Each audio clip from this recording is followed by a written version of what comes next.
Hola a todos. Hoy en Bocados de Psicología contamos con la presencia de Bernardo Ruiz Victoria. Buenos días, Bernardo. Gracias por aceptar esta invitación. Buenos días, Sara, y a todos los que nos estén viendo en este momento. Bernardo es psicólogo clínico, con amplia experiencia en el mundo de las adicciones. Es creador del programa Victoria y autor del libro Objetivo Libertad. Bernardo, hoy queríamos hablar sobre algo que nos preocupa mucho en esta sociedad, que es el tema de las adicciones. Y en concreto de la adicción al alcohol. Queríamos empezar por preguntarte cómo una persona empieza a ser adicto al alcohol. Bueno, hoy precisamente estamos en el día 15 de noviembre haciendo esta entrevista, que es el Día Sin Alcohol, que se conmemora, digamos, internacionalmente. Entonces es un buen día para reflexionar sobre este asunto, ¿no? ¿Cómo se hace una persona adicta al alcohol? Pues mira, la respuesta corta es decir que uno se convierte en adicto a base de repetir la conducta. Dicho vulgarmente, es una cuestión de copas y de tiempo. Cuando una persona bebe suficiente cantidad durante suficiente tiempo, se producen una serie de cambios en su cerebro, en su eh, sistema nervioso y en su mente que le convierten en una persona adicta. ¿Qué quiere decir eso? Pues que tiene dificultades para controlar esa conducta que se le ha ido de las manos. No del todo, porque si se le hubiera ido de las manos del todo no tendría remedio posible, pero sí se le ha ido de las manos en muy buena medida y tiene serias dificultades para llevar una vida normal. Básicamente, las personas adictas al alcohol sienten que beben más de lo que les gustaría, que no consiguen mantenerse sin beber cuando se lo proponen, que no consiguen mantenerse dentro de un límite que les gustaría y en definitiva que hacen cosas que no quisieran hacer cuando empiezan a consumir alcohol. Y eso es lo que indica así en términos generales que hay un problema de adicción. Oye, Bernardo, entonces las personas que empiezan a consumir mucho, ¿no? Y que empiezan a ser adictas, ¿son conscientes de que empiezan a tener un problema? Bueno, eso, mira, la adicción tiene un gran componente de autoengaño. Yo digo siempre que la adicción se sustenta en dos columnas. Una es la mentira y otra es la soberbia. Y la primera mentira es la que el alcohol te hace a ti mismo, ¿no? A ti misma. Te hace creer que es algo bueno, te hace creer que es algo que te anima, que te hace más sociable, que te hace más alegre. Te hace creer todo eso cuando es totalmente falso, ¿no? Entonces, hay mucho de autoengaño. Las personas no terminan de ser conscientes de su problema porque se autojustifican mucho, ¿no? Entonces sí que ve uno que la cosa no va bien, pero piensa que lo va a poder controlar o que lo va a poder mejorar la siguiente ocasión. Y hace falta muchos tropiezos, muchos errores, muchos golpes contra la pared, por decirlo así, para que uno tenga la humildad suficiente, que esa es la otra columna, la soberbia. La soberbia te impide reconocer que tienes un problema, ¿no? Te lo impide porque tiendes a creer, no, yo esto lo controlo, yo cuando quiera lo dejo, yo puedo moderarme, estoy pasando una mala racha, pero enseguida esto lo voy a superar. Entonces la mentira y la soberbia se retroalimentan y hacen que la persona que tiene el problema, que lo va desarrollando poco a poco, tiende a no darse cuenta o a darse cuenta, pero al mismo tiempo autoengañarse y va, esto lo arreglo yo y ya se pasará y tal y cual. Y entonces el problema sigue creciendo hasta que llega un momento en que ya no hay forma de ocultártelo a ti mismo y es cuando la gente ya empieza a plantearse en serio el decir, tengo que pedir ayuda y tengo que hacer algo para salir de este laberinto. Oye, y entonces, ¿qué síntomas tienen, ¿no? Las personas que tienen este problema? A ver, el principal síntoma de la adicción es la falta de autocontrol, el no ser capaz de cumplir tus propias promesas, ¿no? Por decirlo así. Cuando uno dice, bueno, voy a salir con mis amigos, voy a tomarme un par de cervezas y me voy a mi casa, ¿no? Que eso es lo que, digamos, una persona que no tiene problema de adicción hace. Y en cambio, la persona sale, se toma el par de cervezas, pero luego se toma otras dos y luego se va a otro sitio y luego se junta con otros o sigue solo o sola y termina pues haciendo algo que no había pensado, ni había querido, ni había deseado y que a la mañana siguiente le genera remordimiento, le genera sentimiento de culpabilidad, le genera vergüenza de sí mismo etcétera, etcétera. Cuando este patrón de conducta se repite una y otra vez, y no hace falta que sea todos los días, hay muchas personas que son adictas de forma intermitente, que pueden pasar temporadas sin beber nada, pero temporadas que pueden ser de meses, y en cambio, pues un día empiezan a beber y cuando empiezan no pueden parar. Y se pasan 2 o 3 días, a lo mejor, pues en un descontrol total, hasta que paran de nuevo, etcétera. Esos son los síntomas principales de la adicción. Luego hay otros síntomas que son más efectos del alcohol en el cuerpo, que se pueden ir reconociendo, ¿no? Como el daño físico que se va produciendo, o el síndrome de abstinencia, que es también un síntoma característico, ¿no? Cuando uno se levanta por la mañana pues con así un temblorcillo en las manos, o con una sensación de inquietud interior muy grande, o con mucha ansiedad, y esos síntomas desaparecen si uno bebe algo de alcohol, pues ahí estamos ya en el círculo vicioso de la adicción, que lleva a intentar tapar el síndrome de abstinencia volviendo a beber, ¿no? Esos son también síntomas de adicción muy grandes. Pero el primero de todos y el más claro es la dificultad de autocontrol, el no ser capaz uno de mantener su propia voluntad con respecto al consumo. Y entonces, ¿cómo podemos los de alrededor detectar que una persona cercana a nosotros tiene este problema? Bueno, las personas de alrededor normalmente se dan cuenta, por lo menos, de que la persona bebe una cantidad más grande de lo que parece razonable, de que cuando bebe su comportamiento cambia y su forma de actuar es diferente y hace cosas que no debería o que no sería razonable que hiciera o que no van con su forma habitual de ser. Eh, las personas de alrededor se suelen dar cuenta. El problema es que no saben cómo afrontarlo, no saben cómo abordarlo. Muchas veces las personas de alrededor también caen en el autoengaño de pensar, bueno, es un día, no pasa nada, esto le pasa a todo el mundo, ¿quién no tiene un día un exceso? Y se tiende mucho a autojustificar. Y luego se pasa de la autojustificación a la bronca, por decirlo así, a regañarle a la persona, a echarle en cara lo que ha hecho, como si fuera del todo responsable de su conducta, que en realidad no lo es. A ver, uno es plenamente responsable cuando decide tomarse la primera copa, eso sí. La primera sí que es tu responsabilidad. Pero a partir de la segunda o la tercera o la quinta o la decimoquinta, ya la capacidad de decidir de esa persona está muy reducida. Y entonces ya no se le puede considerar del todo responsable de lo que hace. Lo que le pasa son consecuencias de su conducta que está desordenada por esta patología que tiene. Entonces, regañarle a una persona adicta es como si le regañamos a una persona que está resfriada, como estoy yo un poco ahora, porque tiene tos o que tiene mocos. Dice, hay que ver cómo estás tosiendo y moqueando y tal. Bueno, eso es absurdo, ¿verdad? No se le regaña a una persona por los síntomas de una enfermedad que tiene, ¿no?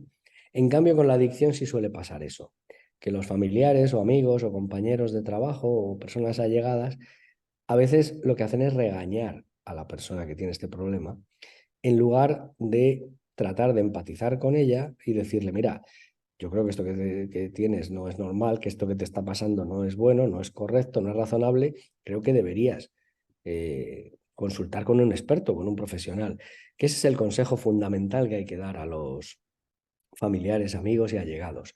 No tienes tú que convertirte en el terapeuta de tu marido, de tu esposa, de tu hijo o de tu padre.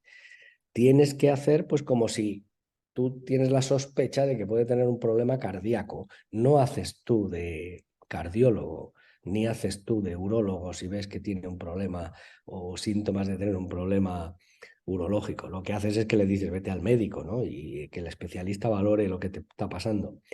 En cambio, con las adicciones sí que curiosamente tenemos esa actitud o esa tendencia a que todos nos creemos capaces de decirle al de al lado pues lo que tiene que hacer y hombre, pues no bebas y ya está, si eso ya lo sabe él, si ya sabe él que no beber es la solución, el problema es que no lo consigue.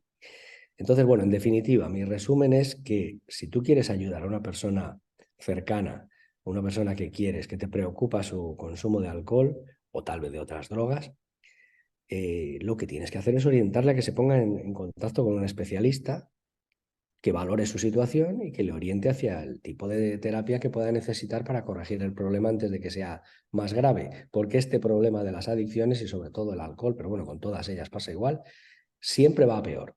No mejora con el tiempo, no, siempre empeora con el tiempo. Y poner remedio hoy es mucho mejor que esperar un año. Oye, y aparte de ayudarle, ¿no? Diciéndole que acuda a un especialista, ¿hay algo que en casa, ¿no? podamos hacer o qué pautas podrías darnos de cómo manejar a una persona, ¿no? A algún familiar o algún amigo que esté experimentando este problema? ¿Qué está de nuestra mano? ¿Qué sí podemos hacer? Es decir, ¿cómo podemos nosotros comunicarnos con una persona que está teniendo esta problemática y no comprende que tiene un problema? Sí, bueno, ahí hay varias cosas que se pueden hacer y varias que no se deben hacer. Ya he mencionado un poco lo que no se debe hacer, que es sobre todo la regañina. Y sobre todo la regañina en el momento en el que la persona está bajo los efectos del alcohol. Ese es el momento en el que no hay que hablar con esa persona. Cuando uno llega a las 3 de la mañana después de haberse pasado de copas y claro, se encuentra con su familia y lo normal de la familia es que le echen la bronca porque están pasándolo mal, están sufriendo, pero no es eso lo que le ayuda, ¿vale? Lo que puede ayudar es a la mañana siguiente confrontarle con la realidad.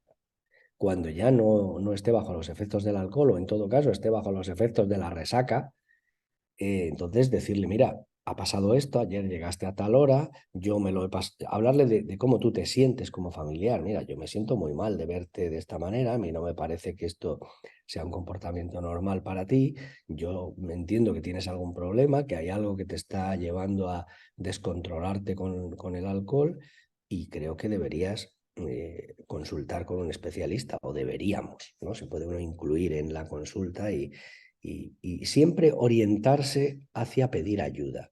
Uno de los errores más comunes de los familiares es pedirle a la persona adicta que deje de beber. Eso es un contrasentido, porque si pudiera dejar de beber ya lo haría. Cuando no lo deja y le insistimos en que deje de beber, lo único que hacemos es generarle más ansiedad, generarle muchas veces el deseo de pasar a la clandestinidad y ocultarse todavía más de lo que está haciendo y esconderse y negar lo que está bebiendo, etcétera. Entonces, la presión nunca debe ir dirigida hacia que deje de beber. La presión tiene que ir dirigida hacia que consulte con un especialista, que pida ayuda, que valore su situación, que no es tan grave, pues mejor, que sí lo es, pues vamos a tomar medidas, pero siempre el enfoque tiene que ser primero cuando está sobrio, no cuando está bajo los efectos del alcohol, refiriéndote a hechos objetivos, no diciéndole, es que eres no sé qué, eres no sé cuánto. No, no, mira, ha pasado esto, has llegado a las 3 de la mañana, has llegado y te has dejado las llaves puestas por fuera en la cerradura de casa, o han llamado de tu trabajo que por qué no has ido a trabajar. En fin, hechos objetivos, ¿no? Y, y hechos subjetivos, pero de la persona que está hablando. Yo me siento mal por esto, yo estoy preocupada o preocupado porque te veo de esta manera. Los niños se han llevado un susto porque llegaste haciendo ruido, los despertaste. En fin, hechos objetivos y sentimientos de la persona que está cercana al paciente, digamos, ¿no? Y siempre orientado todo a conseguir una cosa, que es que se ponga en terapia, que se ponga en contacto con un especialista, porque es la única manera de asegurarse que las cosas vayan a ir bien. Lo normal cuando se da una situación de estas es que uno promete, no, no, no, ya no te preocupes, que yo ya me he dado cuenta que esto está muy mal, yo esto no volverá a pasar, no te preocupes, yo te lo prometo, tal y cual. Muy bien, es una sana intención y la persona lo dice con toda sinceridad en ese momento, pero no tiene la capacidad de conseguirlo. Y entonces, si no tiene ayuda terapéutica, es mucho más difícil que eso salga bien. Y por lo tanto, es mucho mejor aprovechar, incluso si dice eso, si dice, mira, yo te prometo que tal y cual, bueno, pues muy bien, con más razón, vamos a ir a un terapeuta que te ayude a conseguir esto que quieres. Tú te lo propones, muy bien, perfecto. Pues además de proponértelo, para conseguirlo, vamos a buscar ayuda. Esa es mi recomendación hacia los familiares, amigos y allegados de alguien que tenga este problema. Sí, porque seguramente muchos que nos estén escuchando, ¿no? Conozcan a alguien o tengan contacto directo con alguien que tenga este problema, ¿no? Pues eso sin duda. Vivimos en un país donde el abuso de alcohol es muy extendido, muy frecuente, muy tolerado, demasiado tolerado socialmente. ¿Y quién no tiene a su alrededor a alguien que por lo menos de vez en cuando se pasa de rosca, ¿no? Y como digo antes, este es un problema que va empeorando con el tiempo, nunca va a mejor. Entonces vale más poner remedio cuando los síntomas son o las consecuencias son pequeñas y no esperar a que las consecuencias sean ya desastrosas para poner remedio, ¿no? Así que cuanto antes se intervenga, mejor. Hay muchas veces que la intervención es mucho más sencilla precisamente por eso, porque se hace tempranamente. Em, Sabemos que tienes un programa, ¿no? Hablando de la intervención, ¿no? Terapéutica, exclusivo para tratar este problema, ¿no? Sí, Se llama el efectivamente. programa Victoria. Sí, así es. ¿Podrías hablarnos un poco en Claro. qué consiste? Mira, el programa Victoria es algo que yo llevo haciendo toda mi vida profesional. El próximo mes de enero de 2024 hará 40 años del primer grupo que yo hice con esta metodología. Entonces, no la teníamos tan depurada como la tenemos ahora, pero ya empezamos con los mismos principios. Básicamente, el programa Victoria es un retiro terapéutico. Es decir, es una terapia que se hace retirándonos de la vida cotidiana, pero nos vamos a un hotel. Vamos a un hotel donde buscamos paz y tranquilidad, desconectar del trabajo, de la familia, de los amigos y del entorno donde el problema de la adicción se ha dado y dedicarnos durante 10 días a hacer un estudio profundo de todo lo que es la conducta adictiva y todas las trampas mentales que funcionan para que se continúe cayendo una y otra vez en la adicción. En ese retiro terapéutico, pues trabajamos con distintas técnicas psicológicas. Terapia cognitiva para cambiar los pensamientos y para cambiar de actitudes y desmontar las trampas mentales de la adicción. Trabajamos con terapia de relajación y visualización para combatir la ansiedad, mejorar la autoestima y mentalmente prepararte para afrontar las situaciones de riesgo. Trabajamos con lo que llamamos el ABC de la conducta adictiva, que es, hablando entre psicólogos, pues es análisis funcional de la conducta, explicado en unos términos muy sencillos, muy prácticos, para que cada paciente entienda lo que le pasa y entienda los mecanismos psicológicos que le están afectando para que haya desarrollado la adicción y lo que tiene que hacer para no seguir en ella. Luego también en este retiro terapéutico pues trabajamos mucho con películas y documentales que son testimonios de personas con problemas. Las películas son normalmente de ficción y aunque algunas están basadas en hechos reales y los documentales pues, son principalmente testimonios de personas que han pasado por este problema o documentales informativos que hablan sobre estas materias. Tenemos una colección muy amplia y un material de primera calidad para conseguir que las personas interioricen y se den cuenta de todas las cosas que necesitan entender para dejar de beber de una forma definitiva, prevenir las recaídas, estar preparados para decir no a cualquier situación de presión social o de alteración emocional que les pudiera llegar a inducir un riesgo de recaída. Y en definitiva es un entrenamiento muy intenso que a mucha gente le sorprende que se pueda conseguir en un periodo tan corto de tiempo, porque hay muchas otras terapias que son muchísimo más largas. Pero lo cierto es que nosotros llevamos muchos años haciendo esto y por la forma en que lo hacemos, la metodología que empleamos, hemos conseguido que los resultados sean tan buenos o mejores que otras terapias que son infinitamente más largas, más complicadas y más costosas en todos los sentidos. De modo que estoy muy contento del programa Victoria y espero que continúe funcionando muchos años más.